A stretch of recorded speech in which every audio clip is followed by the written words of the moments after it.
A common trait that I've seen among people who have deconstructed their religion is they tend to become a lot more empathetic towards other people.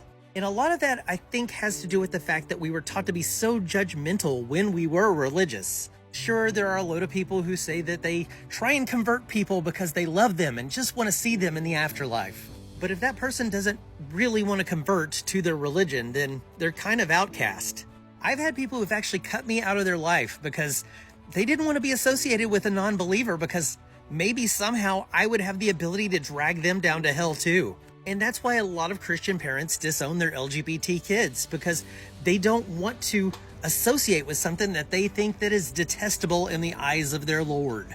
Because on one side of the spectrum, we're told not to lead ourselves into temptation. Don't surround yourself by people that might lead you astray in life, even though that's what Jesus supposedly did.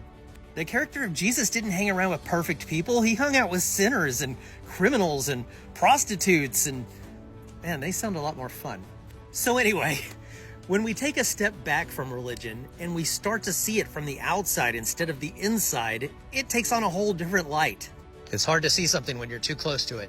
But we start to realize that the people from LGBT community and people from other religions or non-religions aren't evil people, but just other people who are struggling to get through this shitty life just like we are. Deconstructionists understand that this is most likely the only life we're going to have, so why make it harder for other people?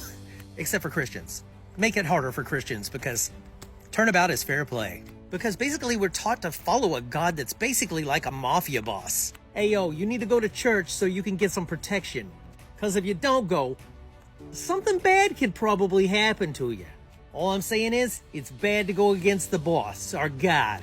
I just don't see how that's moral in any way. It felt more like I was compromising my own integrity. And people like to act like that religion brings them this comfort in life, but I haven't really seen that from anybody.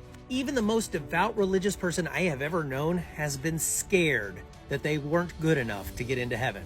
Scared that they might have done something to upset God. And if that's the way they want to live their lives, I'm not going to say that they can't. But trying to get other people to convert to your religion just kind of feels like misery loves company.